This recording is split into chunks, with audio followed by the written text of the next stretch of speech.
Good afternoon, everyone. Happy Thursday. We are here on this lovely Thursday afternoon for our monthly Ask the Experts series, virtual part of our digital education series. So I'm glad to be with us streaming live on our Facebook page. I'll give everyone another minute or so to hop on for our event today. But as always, we're trying to bring you some of the important topics that are thoughtful and bringing experts in their field to have meaningful discussion about, some really important stuff. So I will give everyone another minute to hop on, but just some reminders for our Ask the Expert series. Remember, we do this every month. It's the last Thursday, usually, of every month. We'll talk a little bit about what we have coming on in April, but they're all streamed live on our Facebook page. You can always go back and rewatch our series. They are on our Her Library. So we do this every month, and we're really excited for March. We have one of our regular experts that we have connected with so often with us today. So if you're not familiar with the format for our Ask the Experts, it is a Q&A style. We have some common questions prepped for our expert today, but as always, for those engaging with us on Facebook, you're welcome to put some in the chat. We will be able to see your questions that come through, and we'll do our best to share them and discuss them with you. So Q&A style. And just to intro a little bit about what we're doing today. First, for those that do not know who I am, my name is Erin Pellegrin. I'm the Senior Nutrition Manager with Unite for Her. I'm here hosting often a lot of our digital series. And today, for our Ask the Experts for the month of March, we have Ricki Fairley with us. I'm sure many of you have seen her as part of our education series, just discussing lots of different topics. But today we're focusing in on clinical trials, and most importantly, a new initiative that she has announced called the When We Trial. And I think this is a really important topic that we'll be sort of discussing together, because it's really honing in on not only the importance of clinical trials and participation, but really diving into the importance of how among the Black community, how participation is critical for advancing science, right? To really moving the needle forward. So I'm really excited to have her with us. As always, we could not bring our digital education series to you without thanking our sponsors. And our presenting sponsor for this Ask the Experts is Merck. We'd like to give a big thanks to them. They've been huge supporters of us. And our supporting sponsor is Exact Sciences. So really, they believe in us and believe in these discussions and our community. And so we're so thankful for them. Before I share a little bit about Ricki, a brief reminder that, again, as the last Thursday of every month, for the month of April, our Ask the Experts will be taking place on Thursday, April 28th, starting at 1 p.m. Eastern Time. And we will be bringing on lymphedema expert Lisa Levitt, who will be talking a little bit about lymphedema, answering those common questions, and then hopefully doing a little bit of demo about how we can all do some lymph massage safely at home. So be on the lookout as we get to the end of April. But without further ado, let me give an intro to our esteemed expert that we have today. So Ricki Fairley is the CEO and co-founder of Touch, the Black Breast Cancer Alliance, or BBCA. As a stage 3A triple negative breast cancer survivor and thriver, her personal purpose, passion, mission, ministry, and blessing, I love this, is to bring focus, attention, research, and action to eradicating Black breast cancer and supporting and coaching what she calls her breasties through their breast cancer experience. So please join me in welcoming Ricki Fairley to our Ask the Experts today. Oh, hi, Ricki. Hey, Erin, I'm so happy to be here with you. You're looking beautiful. Oh, so are you. Thank you. It's always such a pleasure to have you. So, as always, we've had you with us discussing so many important topics, and When We Trial and clinical trials are one of many. So I'd like to dive right in, because this is a really important topic to discuss. So before we sort of get to what is your movement of When We Trial, can you share a little bit about, for those that might not know, what does being in a clinical trial mean, or what is it? What is a clinical trial? So, I'm not a scientist or a doctor. I'm a marketing person, but a clinical trial basically is a platform to test new therapies and new drugs, right? So it's kind of, people want to kind of think about it as a science project, but it's not. It's really, by the time it gets to a drug or therapy gets to a human being, it's already been through a lot of research, probably even like 7 years worth of research to test for safety and for efficacy. And so when it gets to the point where a drug is being tested in humans, there's been a lot of study beforehand, and now it's really just to evaluate that drug versus other therapies that are currently on the market. And so you either get a standard of care, which is a drug that's already been approved and people are taking and have been taking for a while, or a new drug could be in combination with that standard of care or separate from it. But basically, they're testing a therapy to see, does it perform better than the therapies that are already available? And so it could save your life. So something that may not be working for you right now, it could save your life. And it should be part of like ongoing therapies. It shouldn't be viewed as a last resort. Right. Something you do when you're desperate. It's really just a way to try out new drugs. And the thing about it is that they're very safe. And I know there's a lot of kind of earned medical mistrust about science and especially with the Black community. Yeah. But now there's so many laws in place to protect the patient. And part of it, you have to sign this huge form that basically, protects you from anything happening. And also, you get more supervision. Yeah. Supervision. You're very closely watched. You get more scans. More people have eyes on you in your care. And if there's anything that could possibly, look like a progression of your disease, they'll stop it and give you back standard of care, right? And you can get out of it if you're not feeling well, you don't like the side effects, and you want to do it anymore. You can say, "Hey, hold on, I'm done." Yeah. So it's really, it gives you a little more control over your care because you're getting so much support.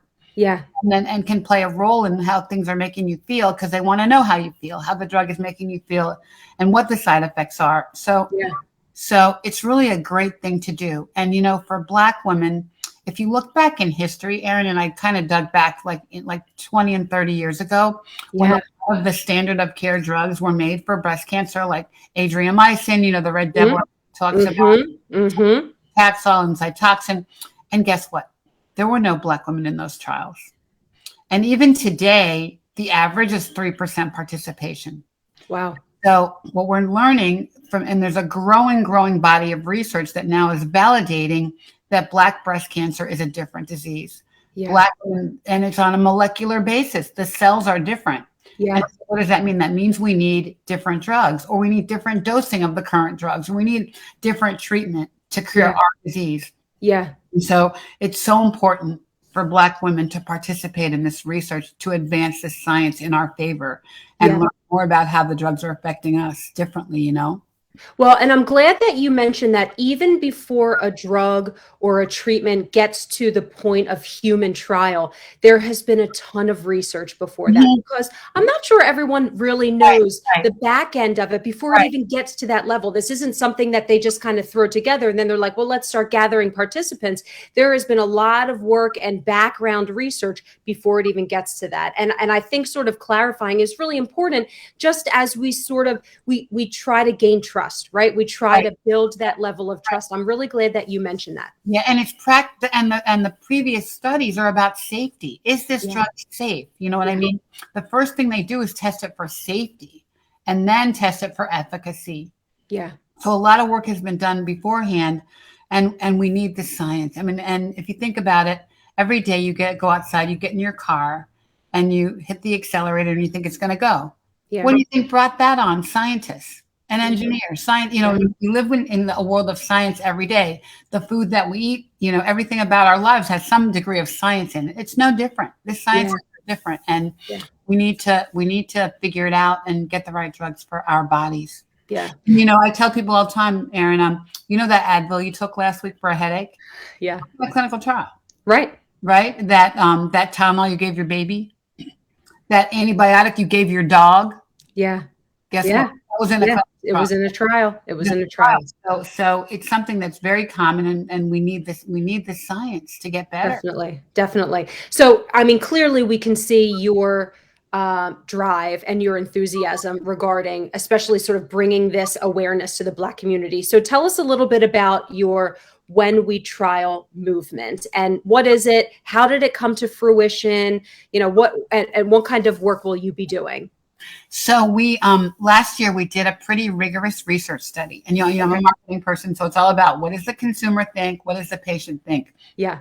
And we interviewed 250 Black women, Black breasties, some mostly breasties, but some family members, and some people with BRCA that are previvors. And what we learned was the voice of trust is from a breastie. So when we don't trust doctors, we don't trust pharmaceutical companies, but we trust breasties. And the Breastie Club is not a club you want to join. I wouldn't recommend it. But once you're a breastie, there's unconditional love and trust. And so when people call me, Ricki, what the doctor said XYZ, but what do you think? They're asking for an opinion. And what we learned was breasties were giving bad information to other breasties. Oh, girl, you're going to get the sugar pill and die. Oh, yeah. Or don't do that, you're going to be a guinea pig. All of the mistrust and the mistruths about research came out from breasties talking to other breasties. Okay. We're like, oh my gosh. Wow, what a finding. Well, they're the voice of trust. Yeah. Right? So we have to educate our breasties so that they are armed with the right information to talk to each other and give advice to each other. Okay. And so the first our campaign started on January 26th. And so until this week, we've been specifically reaching breasties through any means necessary on digital media. Mm-hmm. A pretty good campaign to kind of, and we built our When We Trial website based on these insights. We tested a bunch of messaging about how we should talk about trials to help people understand it better. And so When We Trial is our attempt to provide an education about clinical trials, really just how I've said it, explaining standard of care, explaining the how it works, but in a very easy to understand way with loving language from a breastie for a breasties. And so if you go to Dr. Google right now and Google clinical trials, it's all about you and they and you're going to die and whatever. Yeah. So it's all about we and us. Yeah. It's trust bias from Black women about Black women in a loving way. And so we're trying to, instead of making Black women feel vulnerable and uncomfortable and just unsure of where they are and what they're doing, we're trying to make them feel comfortable and loved as we talk about the importance of this science. So that's the purpose of the movement. And so, as of yesterday, we started our radio campaign. And I can play your ad if you want. It's really cool. I would love to hear it. Yeah, I would love to hear it. So that's now that we've sort of educated breasties, now we want to educate all of Black women, specifically young Black women, because they're going to be the ones that take these conversations to their family kitchen tables. Hey, Mom, did you get your mammogram? Hey, Grandma, what's her story? Yeah. And so we're trying to reach them on radio to get the message out. The other key component of When We Trial is to advocate for yourself, because our research also shows that doctors do not offer trials to Black women. Their implicit bias or whatever, just they won't offer trials. So you need to stand up and ask for a trial for yourself. You need to stand up and say, hold on, doctor, don't get your hand off the doorknob. You're not leaving because why can't I do a clinical trial? And so educating about how important it is to make that ask. Well, and I'm glad that you brought that up, because I guess a lot of us might think that they sort of have to wait until that information is presented, right? But really what you're saying is we can go out and seek out clinical trials. We can ask, we can probe, and just sort of kind of, like you said, be an advocate for yourself and finding and bringing that information to your physician. Hey, I saw this. Would this be good for me? Right. And on the website, we have three portals for how to access trials. Love that. Clinicaltrials.org is like the main FDA site.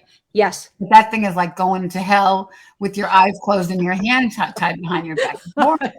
It's very overwhelming. So we tried to make it easy. So we have three awesome partners. Good. We have breastcancertrials.org, and they have a really great matching service. We also, we partner with the TNBC Foundation. I've been on the board of the TNBC Foundation since I was sick, really. And I work with Haley Denham, and she's, my partner in crime.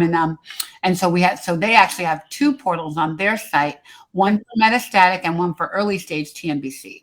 Great. So we have a link to those. And then we have a link to our awesome partners citizen who we really started this whole initiative with Black Data Matters 2 years ago.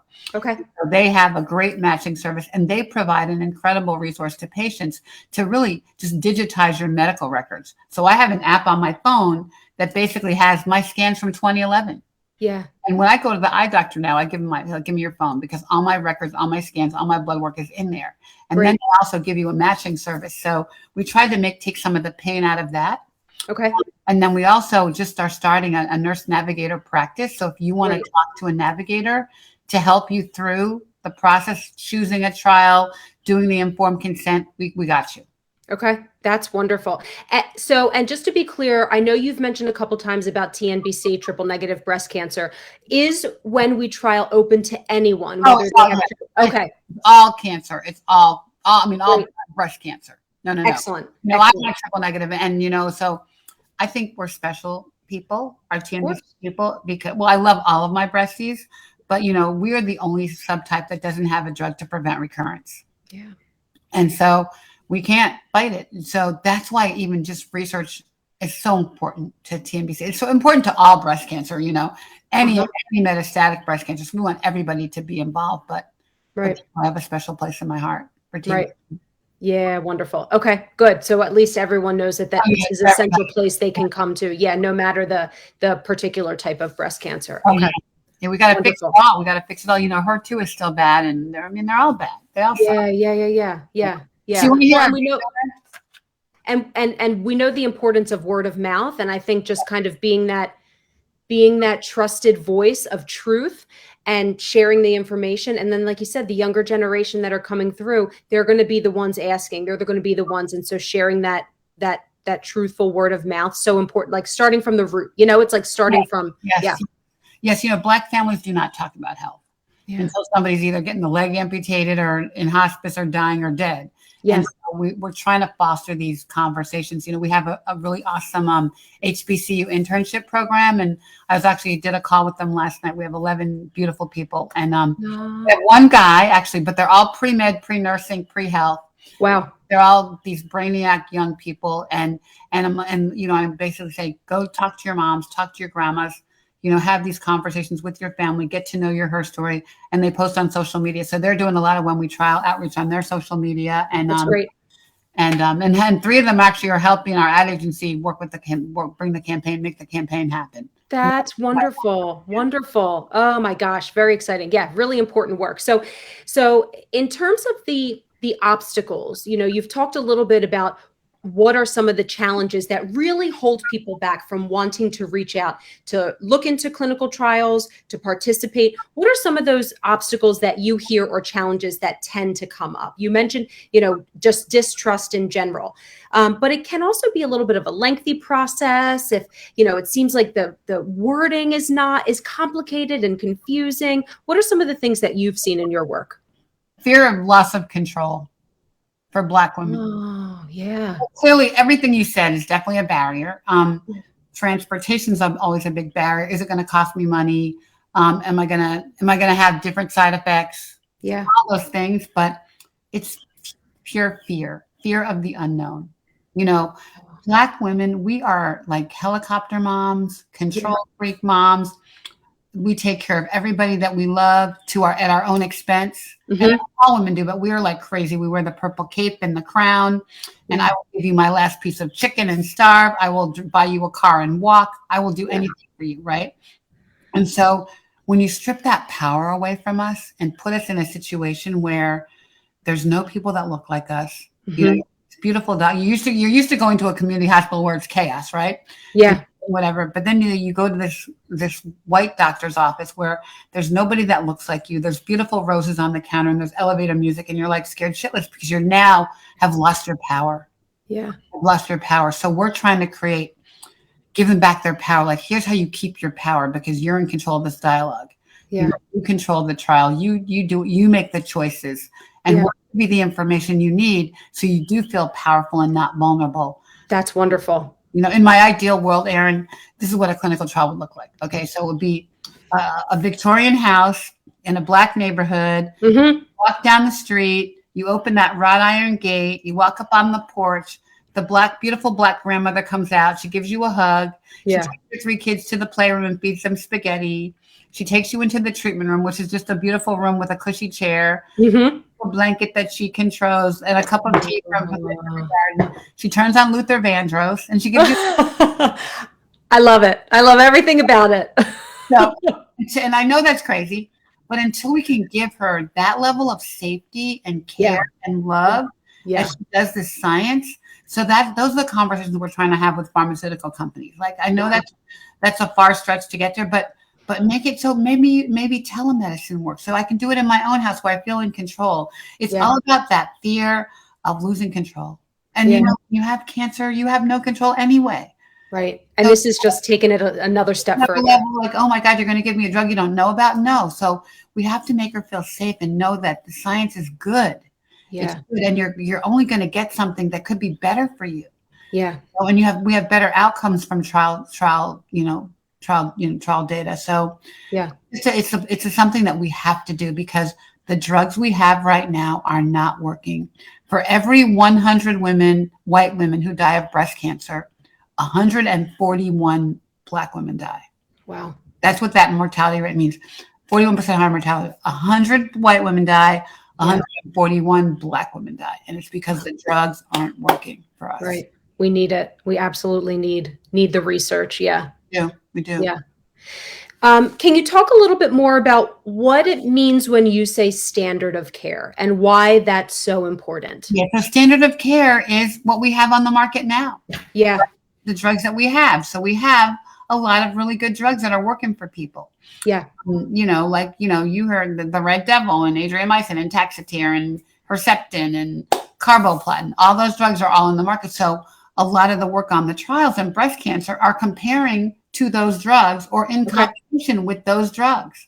Okay. Right. So the drugs that we have, and we know have some relevance. I mean, some relevance for the disease. But the one thing that we don't know, and this is one of my latest things I've been challenging pharma with, was so you didn't have a lot of Black women in your trial. Okay. Yeah. So for Keytruda, which is a wonder drug for TNBC now, and for Trodelvy, I think Keytruda had 4%, Trodelvy had 7% participation by Black women. But so now that the drug's approved by the FDA, are you tracking real world data, real world evidence? Oh, so what do they say?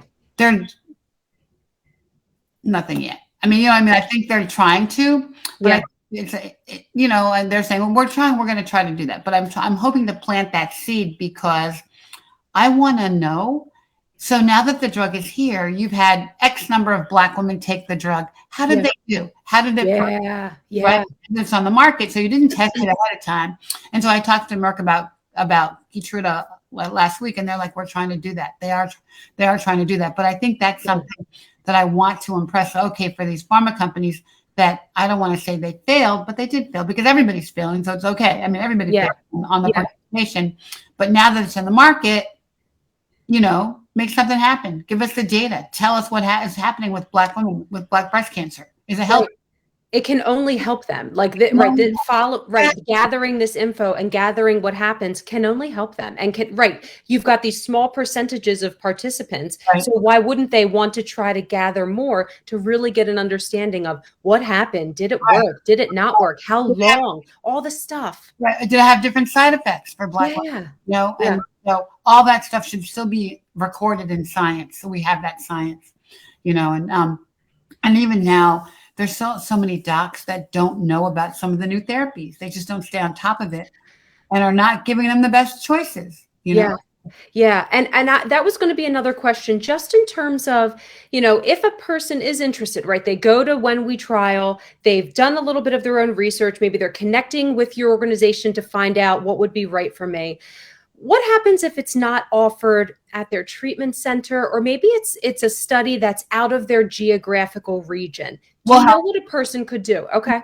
Call us. We'll help you. We'll help you figure it out. We'll help you try to find it. And there's some flexibilities in trial sites, but we'll help you, because we'll just go to the pharma company and say, this person wants to be in the trial. What can we do? We'll whatever we can do to help, we will help, because we can't do enough research. I can't tell you how important it is enough. Research is, I have a question, and we do have this. We have a great navigation thing that was promised that we're just starting, and our nurse navigator is a breastie.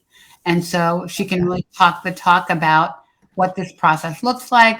You know, when you get that informed consent 40-page thing, like how to wrangle through it and how to help you feel better about it and how you have to help you prepare. And then once you're in the trial, we can stay with you to help you deal with the side effects and everything. I love that because I think it's so important to have a trusted person that they can go to so that even if they're with a clinical trial team and they're always checking in, but you want to have someone you can go to and be like, I don't understand what this is, or is this normal? You know, you just have that person that you can lean into that's trusted, that knows what they're doing, that can just kind of be your support person. I think that's really important. And we're not biased. You know, we're not the pharma company. We're not the clinician. We're not the doctor. We're not biased. We're all about you. We're all about helping you, the patient. Yeah. In an unbiased, friendly, loving way. So. Yeah. I love that. Talk to me a little bit. That's okay. Talk to me a little bit about sort of when along a person's diagnosis journey, they may want to look into a clinical trial. I know you mentioned you've got information for both our metastatic and non-metastatic diagnoses. Is this something that a person would look into from the get-go? Is it something that you think you advocate for sort of waiting and after they go through standard of care? What do you sort of educate your community with? Anytime. And you know, when you get that diagnosis, yes, Ricki, you do have breast cancer, right? Yeah. You're like, you don't really hear anything else in that situation. It's like wah, wah, wah. So I don't know that the first time your doctor introduces you to cancer, that's the time to do it. It's probably not. But as you start to learn and they start to talk about treatment options, it should be one of the options. It should be one of the options. So for example, Keytruda is an amazing drug for triple negative. It's the very first and only therapy for early stage TNBC. Okay. So if someone had an opportunity to test that drug 2 years ago when it was in a trial, before it was launched to the marketplace last June, that would have been a great thing to do. That would have been a great thing to do. This drug is working miracles for so many patients. Wow. So if I had the opportunity to be in that trial with this amazing drug, yes, for early stage, for my first drug out. You know what I mean? So, and I can't say that for every drug, but I mean, I think it should be part of the treatment decision. You know what I mean? Yes. Because we have so much great science going on now. Even I love how even some of the companies are working together. So Merck, your sponsor, is working together with Gilead, combining these two wonder drugs for TNBC, Trodelvy and Keytruda. What's that going to look like? That could be like amazing stuff, right? I would want that. If that's what the best thing we know about right now, absolutely. Give it to me, right? Yeah. So it could be anywhere. It should definitely not be viewed as a last resort. And then when you're metastatic, you know, like my friend Allison Tischler, you know, she died a year ago almost now, but she probably did 9 different drugs during her therapy, right? Okay. But the had she gotten to Keytruda or Trodelvy early in her journey, would have saved her, would have given her more time. I don't know. Wow.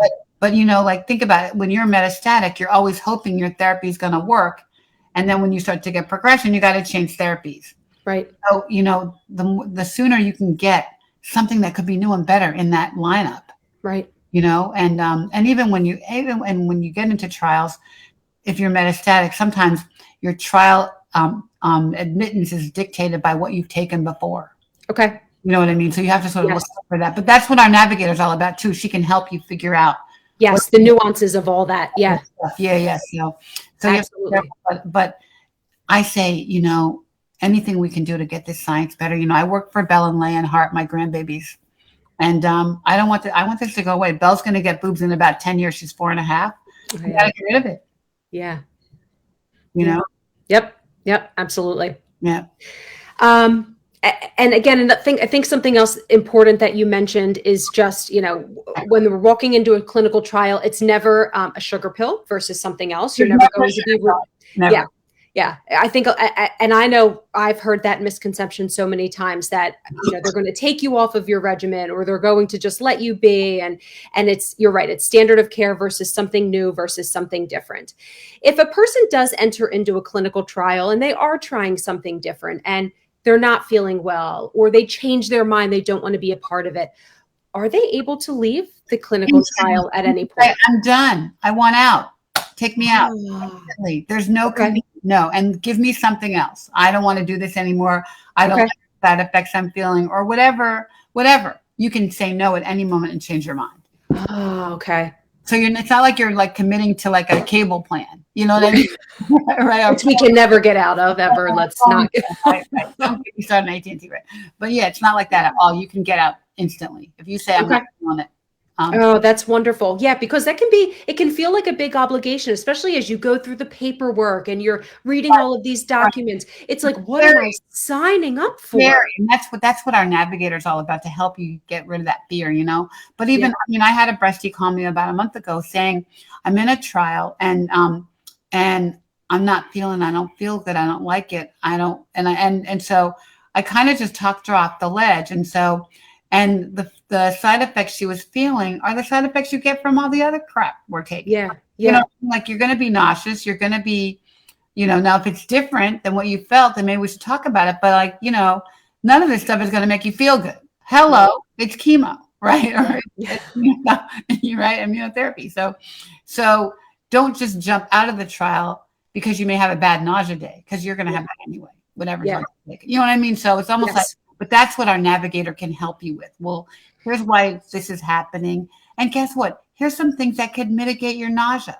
I love that. We had the ginger candy. Have you taken ginger? And we have all the things. A great naturopathic doctor on our medical advisory board. Great. She was on the show last night too with Sue. Wonderful. Great. So we will reach out to, I reach out to all of our docs. I'm the one texting them at 4 a.m. We have a patient that needs it. So she always has a great solution for how you can feel better and that's great. mitigate some of those yucky side effects. But we just want people to feel comfortable doing this research, because we can't be dying like this. We don't, and I don't want anybody to die of breast cancer, but I really do want mortality rate parity for Black women. Yeah. And I want it to go away. Yeah. And we need people like you to really move the dial forward, really we need the science, and we need people as motivated as you are to continue to share and continue to push, and even communicate with the pharma companies to even push them on their end. The work that you do front end and back end is really important, impressive. It's just, we need more of you. If you could just duplicate yourself, that would really, we'd appreciate my family would probably say, what are you kidding me? I'm crazy. I know I'm crazy, but I know this is my purpose. Yeah. I know, my doctor gave me 2 years to live. I'm on 10. I know what saved me was drugs that were experimental at the time. I wasn't in a trial, but I took what they were, carboplatin was experimental at the time. And, I know that's what saved my life. And I know that we have to change it. And I know God left me here to do this work. Yeah. That was my purpose. My motto: get shit done. Do we have that 6-second bleep? I'm not sure we do, but that's fine. But I love that. So I know that we have to do this work. And it's so important. Yeah. And I will say, for those that are watching on Facebook, if you are interested in clinical trial, or if you're participating in a clinical trial, please share your experience. We would love to see it in the chat. Or if you've already connected with When We Trial, or you're interested, we posted the website in the chat, so you have that there, but it is whenwetrial.org. And we encourage everyone to hop on and do a little bit more learning. We've talked a lot about, Ricki, clinical trials in terms of medication treatments. Is that the only thing that clinical trials do, or do they study other areas? Oh, there's lots of behavioral trials. I'm in a trial right now at Georgetown and Howard.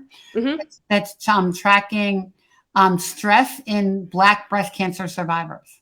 Oh, that's I go every quarter and get blood work taken. Yeah. And I fill out this long, kind of questionnaire about my life. Tracking like everything of like, do you walk every day? What do you eat? So what is my behavior as a patient, right? Yeah. Survivor.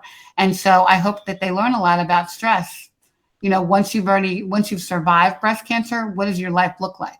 The stress doesn't really go away. You still look at your funky boobs in the morning in the mirror, and you're still have, survivorship issues. So that's measuring. I also was in a trial not too long ago from Georgetown, also measuring the chemicals in my environment. So I wore 2 bracelets for 2 weeks, one measuring the stuff I was putting on my body and one measuring the stuff in my house or that I'm exposed to, like cleaning, whatever.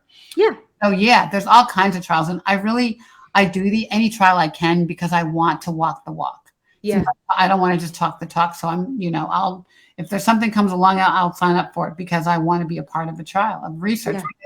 Any and all of this data is so good. So good. Yeah. Yeah. And so, yeah, even if someone is kind of coming to the point that they may want to do or look into clinical trials with medication, it's good to know that looking into lifestyle, looking into other things that we talk about so often at Unite for Her, and sort of looking at that connection. I love that. Yeah. Yep. I would love to do a study on yoga. Oh, yeah. Like Sue talked about yoga. We had Valencia talking about yoga, and so many breasties have turned to yoga as a healing tactic, right? So wouldn't it be great to know that X number of breasties that took yoga after breast cancer and got better or whatever? Yeah. Oh my gosh. I mean, anything. Eating anything. And people always say, what should we eat? What should I eat differently? We don't really have any data about it. So let's make some. I know. There's so many areas. Yeah, we think eating broccoli helps, but you want to say eating veggies helps, but who knows for sure. Right. Oh, I love that. Yeah. There's so many different avenues. Yeah. Definitely. So yeah, I mean, I think all of us should be looking into studies and how we can participate and sort of use it to pay it forward, sort of think of it as a pay it forward kind of thing. We don't think about our bodies as science vehicles, but everybody is. I mean, even if you think about it, every chemo that we take as a patient is a clinical trial in our body. Yeah. Because you've never taken it before. You think it's going to work, but you don't really know. You don't know. You don't know how you're going to react. Yeah. Welcome, and there's no data to support you. So guess what? When I took THC, the standard care drugs, they didn't work for me. My cancer came back. Okay. So we don't really know. So, you're already doing a clinical trial without even asking for one. Right. Let's share the data. Yeah. Okay. One thing that also comes up in terms of clinical trials is there a fee? Do I have to pay to be in a clinical trial? Do I get paid? Like, is there? If you have to pay money, then it's not real. Okay. I mean, you know what I mean? Like, you should not be paying for anything. In fact, we've actually helped patients find a trial because they didn't have insurance and they weren't able to pay for therapy. Wow. So do a trial because we're paid for. Yeah. Right? Yeah. So, I mean, no, you shouldn't have to. If some doctors ask you to pay to test, they're not good. Yeah. Okay. I'll help you out. We'll report them. Yeah. Cover, they should cover transportation and childcare. They should be at least cognizant of your life and what you have to do to participate. Right. And if you have kids or if you need time or you need, more flexibility on treatment times or whatever, that should be part of your discussion with the clinician and the doctor. Absolutely. Yeah. Put it all on the table. Yeah. Put it all out there and get the help that you need. I mean, I was on this panel a couple of years ago at SABCS with this beautiful, lovely white oncologist who had a lot of implicit bias, I have to say. And I mean, and she was saying how, well, my office we have gas cards, we have Uber cards, we can give people food budgets or whatever. We help our patients. Mm-hmm. And I said, well, how would they know?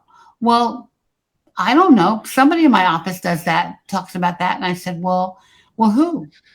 And she said, well, we have a social worker, but I don't know where the gas cards are, but I know we have them. All the patient has to do is ask for them. So, okay, I'm a poor Black woman. I have no money and no food. Can you please give me a gas card? Like, that's not going to happen. Not going to happen. Yeah. The best intention. Yeah. I have all the stuff for my patients to help them. She just, Yeah. So she actually got up and walked off the panel, which was pretty bad, right? Wow. But I mean, those are realities that we have to consider, and Right. and that's, I think, even if a person feels uncomfortable even sharing that, or like, do I have to mention this to my clinical Right. trial person? At Right. least she, even speaking with your nurse navigator, she can, a person may not know to mention those things, or Right. no, you don't have to Absolutely. feel uncomfortable. Let them know they And want to know this stuff. right. They want to help you. And we can say that doctor's office probably does have some stuff for you. So ask for Yeah, it. yeah, yeah, Yeah. yeah. And we can help you because here's how you ask for it. I love that. You know? I love that. Yeah. Any support, and especially in a world like this where it's complicated and Yeah. medical jargon is confusing, any support, I think, is Yeah. critically important We for want it to, to succeed. we want it to be full circle. We want to educate, we want to motivate, and then we want to Yeah. help you through it. Yeah. We gotta do it because I work for Bell. Like, That's right. That's right. We got to work for someone or something or whatever drives us, right, Yeah. right. I'll tell you And my quick Bell story. So we were in the shower a couple weeks ago, and the 4.5 and the 2.5-year-old, and so my grandma name is Lovey Debbie, right? So Mhm. and they have a 1-year-old baby sister, and so Belle says, "So Debbie, how come you don't have those things on your boobs that baby heart sucks on?" Okay. Yeah. Valid question. So we had our first real conversation about breast cancer. Oh, And I told her everything. Well, those things that baby heart sucks on were really sick, and they were making me sick, so we had to cut them off. And with yeah. bleed, we had. So I explained everything to her, chemo, Yeah. everything. And Yeah. I showed her pictures. I showed her pictures of my old boobs and like everything. Yeah. Yeah. And but it would, like, you can't start young enough. But I No. have to deal with it, And of course, she went to school and told everybody, told her teacher, and whatever. Yeah. Yeah. Yeah. But But you're normalizing those kind of yeah, conversations, and that's the most important thing, is to keep things open. right, We don't have to be afraid to ask or to be right, inquisitive and to share. And right. I think those conversations and open communication is critically important. It is. We have to bring these conversations to the kitchen table. We have Absolutely. to, because guess what? You really should understand what a trial is well before you need one. Yep. And the family needs, that tumor is attached to a lot of people. The decisions made about that tumor are attached to a lot of people. Yep. So we want to make sure that people can go home and say, "Hey, Mom, I decided to participate in a trial, and here's why." Yeah. And if you're worried about it, go to whenwetrial.org and read this and watch these videos, and you can feel good about it too. Yeah. I love that. Sharing. The more sharing. Yeah. Sharing is caring. Yep. I love it. Well, Ricki, this is amazing. As always, the work you do is amazing. And I'm glad that you are sharing this new initiative with our community. And hopefully, those that are watching are now clicking on When We Trial, and even just to have a safe and trusted place to go to learn a little bit more, about where could they go for resources, who could they connect with to learn a little bit more, whether it's medication driven, behavior treatment, whatever the case may be. So the science is. Yep. Yeah. So we appreciate you being here and sharing this. This is very, very important. As always, we'll keep this on our Facebook page, on our library, so anyone can come back, recheck out the resources. Like you said, sometimes a second listen through can be good if you're just inundated with all this information. So we'll keep all this information close by. Thank you. Can I play you my radio ad? Would love to hear it. So cool. We're so excited that we're actually going to be in 10 cities. Great. Let me play this for you. Okay. Breast cancer is a matter of life and death for Black women, and we have the power to save each other. The When We Trial movement, founded by Black breast cancer survivors, aims to change the reality that current drugs are not working on our Black bodies. To get better drugs, we must advance the science. We must participate in clinical trial research. We cannot afford not to. Join the When We Trial movement at whenwetrial.org. When we trial, we save our sisters. When we trial, we defy the odds. I love that. So cool. So we actually are going to 10 cities, and we are basically trying to support some of the community organizations that are already doing work in these cities. Great. So instead of trying to go there and create our own event, we're helping fund some local events to get the word out and participate. Wonderful. Yeah. What are some of those cities that you'll be at, just for those that are in our national program? I know you're going to ask me. Oh, no. That's okay. We can share that later on as well. Yeah. But Atlanta, DC, Baltimore, Chicago, LA, Raleigh, Durham, Memphis, Philadelphia. One more. I'll put the list in the comments. Perfect. And we'll attach it to this video too. If you're doing an activation for breast cancer and you want to be a part of it, we'd love to be a part of it. Just call me. Wonderful. Oh, wonderful. Thank you. Ricki, thank you so much for being here. Thank you for all of the work that you do and sharing all of this important information with our community. I mean, we just so appreciate you. Thank you so much for having me. Thank you for You are welcome. Yeah. Mm-hmm. I'm sure we'll have you back. So with that, we will wrap up our Ask the Experts for the month of March.